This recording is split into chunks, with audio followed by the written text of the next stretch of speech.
Ndiyabona kucacela ungumntu walapha, qaphele loo nto nje.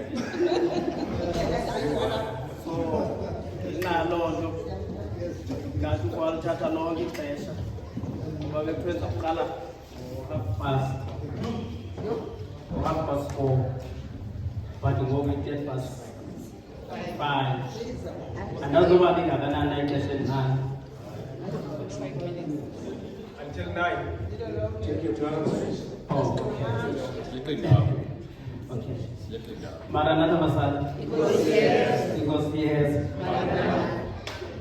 Sithabatha iibhayibhile zethu sityhila kwincwadi kaTimothy. Timothy wesibini, chapter 2 verse 7. Chapter 1 verse 7. Chapter 1 verse 7.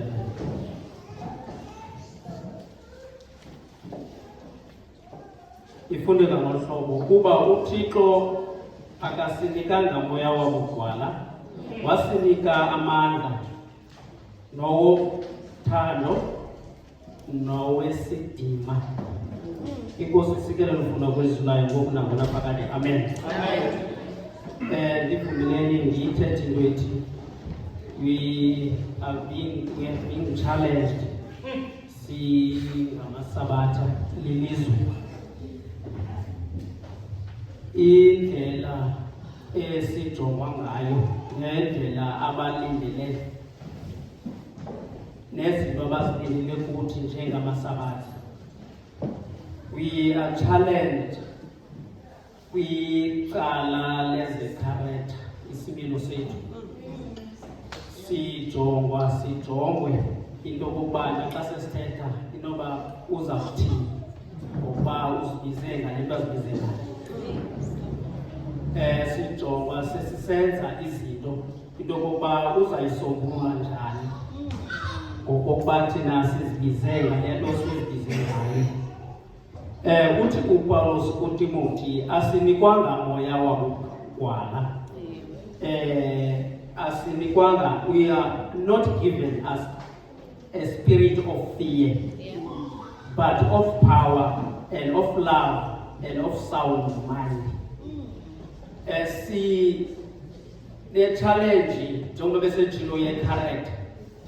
Enye yezinto esichallengeayo kwixesha esiphila kuyo yindlela esitya ngayo njengoba sekutsho kule ndawo. Andizungena ke kakhulu kuloo ndawo but ndiyafuna ukuthi uThixo engasinikanga umoya wobugwala, ikhona into ayisitorishe apha kuthi.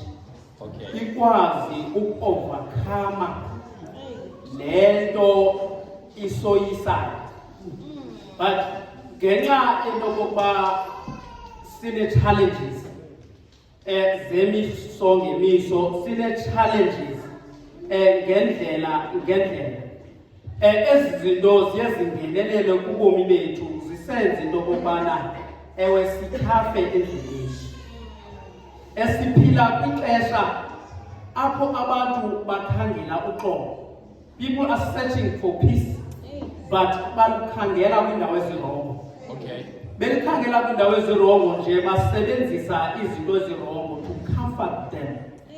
Kodwa thina singabantwana bakaThixo siyazi into yokokubana ayikho into enosikhomfatha ngaphandle kwelizwi likaThixo. I-enemy i-attack the mind so that when we take decisions singathathi izigqibo sisoba. Xa sithatha izigqibo sizithathe izigqibo ngendlela apha ezawusenza into yokokubana zingamlandeli uThixo ngendlela efanekileyo. Naw ke ngokuna ke singamasabatha we have talent ngenxa yento yokokubana bekufanele ukuba abantu bajonga kuthi sibafundisa indlela emabahambe ngayo, kodwa ngandlela ithile thina siye sisilele kwinto ezininzi bangakwazi into yokokubana bancedakale kodwa sikhona. Now enye yezinto i-drugs yinto nje apha umntu emxhomalalisayo ngelo xesha. Imenza abe calm for that moment, but it's not ayonto ye-future. Abantu basearcha ke uqolo befuna ngoba babekhamba bade babhenele kwi-drugs. Yenye yezinto leyo. I-drugs, they don't heal, they just cause with the pain. Abantu kwixesha esiphila kulo, they enjoy to cause the pain for the moment. Kodwa thina we have given, uThixo has given us the spirit not of fear. uThixo usinike amandla kwelokubana apha kuthi sibe nokwazi ukuzeyisa. Sakuba sizeyisile sibe ngumkhobandlela wabantu abangakwazi ukuzeyisa. Uthi uThixo kwigadi yase-Edeni, xana esithi ku-Adam kunye no-Eva, uthi ndiyakumisa umtshaba phakathi kwakho kunye nenyoka, wena uyakuyityumza intloko, wena ikutye izithende. I-fight ayikapheli ngenxa yento okokubana ongendawo usekhona nangoku. I-fight ise-against the principles of God. I-fight ongendawo usaqhubeleka kunye nayo kubomi bethu. Ndifuna ukuthini emalanga nje? Ndifuna ukuthi xa sithi we are peculiar people, fanele sibe ngabantu abakwazi ukukhomba indlela, abantu ekwazi okokubana balandeleleke okanye abantu ekwazi babonakalise isidima sikaThixo. You were created for more. There is nothing ordinary about your life. God did not create you to be independent on anything except Him. Your strength is not substances. Your strength is your identity. Even when life is heavy, you are not without help. Strength sakho sikwi-identity yakho. Strength sakho sikulento uzibiza ngayo. Strength sakho sikuThixo lo uzibiza ngaye umamkeleyo. So strength sethu xa sikuThixo ngalo lonke ixesha when we come up with challenges, funeke into okokubana siye kuThixo lo usi-strength sethu. If benodwela kule ndawo benawuthi uthi uYesu xa ethethayo, yena uThixo wasinika uYesu ukuze ebe nobudlelwane kunye nathi ngenyama negazi. So in other words, thina ipower yokuzoyisa zonke izinto sizifumana kubani? kuYesu. Bekuthethwa ke nge-health. I-health ke yiyona nto ewuphumele umkhosi umzimba okanye ewuphumele umkhosi umntu. Ngenxa yento okokubana kwapha ekuqalekeni, u-Adam wa-athekwa because of i-appetite. Wa-athekwa, wa-challengwa nge-appetite. Namhlanje siya-challenge nge-appetite. Into okokubana indlela esenza ngayo, nendlela esitya ngayo, ingaba na le ndlela sitya ngayo iyamvukisa na uThixo? Not only kuzukisa uThixo, ingaba imizimba yethu ifanele na indlela esitya ngayo? Ingaba indlela esitya ngayo izawumenza into okokubana uThixo ebe proud ngathi?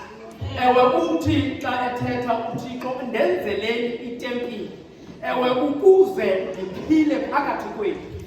uThixo, He wants to dwell with us. uThixo ufuna ukuhlala nathi. So itempile kaThixo xa siphatha kakuhle ngendlela uThixo afuna ngayo, samkela okanye si-invite the Holy Spirit in us. So uThixo ufuna into okokubana sikulungisele indawo yokuhlala ezintliziyweni zethu. Kuthethiwe apha nangengqondo okanye the frontal lobe le ithi iphazamise wena mntu kwi-decisions ozithathayo. God wants us to clean that so that He can dwell with us. uThixo uthi kuMoses, ndenza itempile ukuze ndihlale kunye nawe. uThixo u-interested to be with us all the time. uThixo uinterested into okokubana sihlale naye sidle kunye naye xa sine-challenges uThixo aze yena ngokwakhe azisombulule. So emalanga nje ndithi kuyo yonke into ebesitshalenje ngayo kule ndawo uThixo ufuna into okokubana sibe kunye naye. uThixo ufuna into okokubana sihlale kunye naye. uThixo ufuna ukuhlala kunye nathi so that asoyisele zonke izinto ezisohlulayo ebomini. Xa sawungena kule veki ndinga uYesu angahamba kunye nathi side sibuye sihlangane. Siyazi into okokubana kuyo yonke into asinikwanga moya wakugwana. uThixo usinike umoya wokwazi ukwahlula izinto. Umoya into okokubana our minds to be sound. Umzimba wethu to be sound. Umzimba wethu ukwazi ukwamkela izinto eziwenza into okokubana igama likaYehova lizukiseke. Akho challenge ekuthi engaphezu kwento okokuba sibonakalise isimilo sikaThixo kuzo zonke isermons nentshumayelo. Akukho ntshumayelo ibalulekileyo njengecharacter yomuntu. Alright. Isimilo somuntu siyakwazi into okokuba sitshintshe omnye umuntu ungathethanga. Exactly. uThixo usenga into okokubana our characters must reflect his character. Our characters must bonakalise isidima sikaThixo. Ukuze ilizwe lisindiswe ngenxa yento okokubana thina sibonakalisa isidima sakhe kubantu. The purpose yokokubana ibandla libe khona into okokubana lishumayele indaba ezilungileyo. Kodwa uThixo ufuna ukuhamba kunye nabantu abathi Nkosi sakuhamba kunye nawe. Nkosi nguwe oyokusikhokhela endleleni. Nguwe Nkosi oyokusithilela okanye usivulela indlela. Nguwe Nkosi oza kusenza into okokubana izimilo zethu zifane kunye nezakho izimilo. Yabona ke lento isisimilo xa unesimilo sikaYesu abantu batsaleleka kuYesu ngawe ngokuba uYesu akekho yena ngusiko.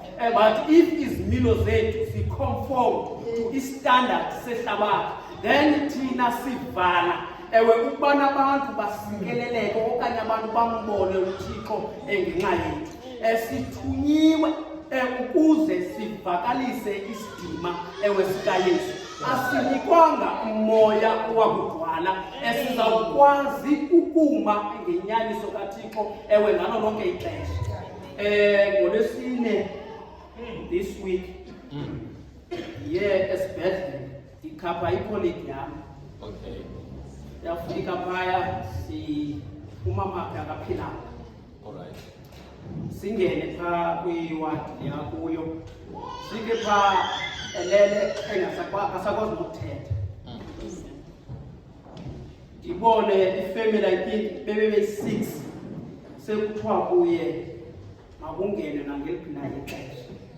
Ngenxa uba imeko yakhe seyimbi kakhulu.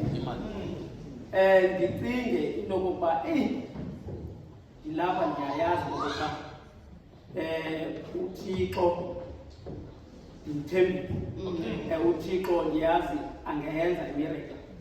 But ingaba siyakholwa na ukuba uThixo angayenza? Ndiyibona imeko into okokuba imbi. Bathethile bathetha uthi omnye xa ethethayo ndiyakucela ntombi yam khakuthethe naye umama akhululeke ngoba kudala umnyanga okanye umjongile. Ngoku khakuthethe naye akhululeke alale. Uthi naye xa ethethe phezu kwakhe uthi mama ndiyacela ngokuhayi ndiyakhulula ungalala imeko okuyo imbi. Apho ndiyakhona thina sinenkolo yento okokubana obubomi baba nobunje buyagqitha. uThixo into asinike yona into yokuba thina si-different from abantu abangayaziyo inyaniso kaThixo. Thina si-different kangangento yokubana xa ezi zinto zenzeka phambi kwethu, aba bantu they need us. Into yokokuba sibakhuthaze, babonise into yokokubana uThixo unabo bunye ubomi. Obu bomi bobomzuzwana they need i-encouragement okanye banikwa ui-encouragwa sithi. Xa kuthiwa we are peculiar people, uThixo unikhethele kuqala nazi inyaniso nina. Ngendlela uThixo akayibeka ngayo esibhalweni. Ndiyafuna ukuthi uThixo xa singena kule veki make sibe yintsikelelo kubantu abasecaleni kwethu. Siyoba yintsikelelo kwizihlobo zethu. Siyoba yintsikelelo emisebenzini. Kubantwana besikolo siyoba yintsikelelo kwabanye abantwana besikolo. Ngokuthi uThixo ngalo lonke ukhona. uThixo ezi zinto zenzekayo ehlabathini izizinto zexeshana, zizinto zokuthomalalisa nokudumalalisa intlungu yethutyana. Kodwa uThixo usibekelele yona nto engumangaliso. Lo moya uThixo asinike wona thina singahamba nawo manje. Siyoba yi-blessing to someone. Siyoba yintsikelelo ebantwini esiphila kunye nabo ukuze isidima sikaYehova siphakamele phambili. Inkosi insikelele. Amen. Amen. Amen. Xa sizayivala inkonzo yethu